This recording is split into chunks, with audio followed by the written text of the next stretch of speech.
नमस्कार मित्रांनो, जय शिवराय. मी सुरेश माळी. आज आम्ही जाणार आहे सह्याद्री भटकंतीसाठी कमळगडला.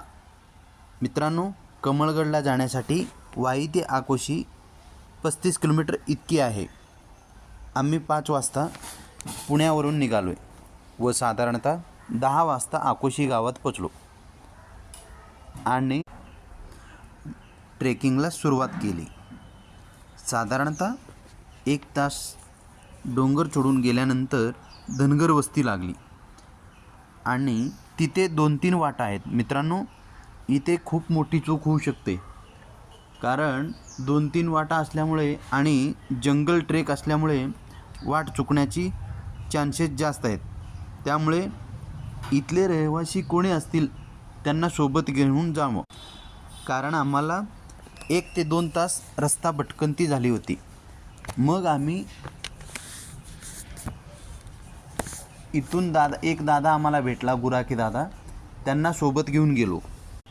मित्रांनो, धनगर वस्ती लागली की त्याच्या बाजूलाच धनगर वस्तीला कमळगडाच्या पायथ्याशी पाईपलाईन आणलेली आहे. धनगर वस्तीला त्याच्या बरोबर सरळ गेली की आपल्याला एक छोटासा रॉक पॅच लागल आणि वर चढून गेल्यानंतर एक साधारणतः 15 ते 20 मिनिटाचा जंगल ट्रेक लागल.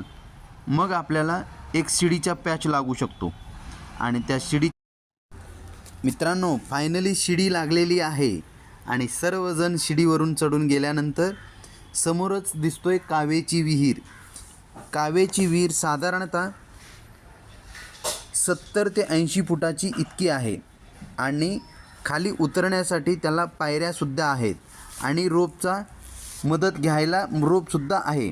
मित्रांनो, आम्ही सर्वजण खाली उतरून कावेची विहीर पूर्ण बघितली आणि कमळगडावरून केंजळगड, रायरेश्वर पठार आणि धूम धरणाचा व्ह्यू डोळ्यात साठवून घेतली आणि आम्ही सर्वजण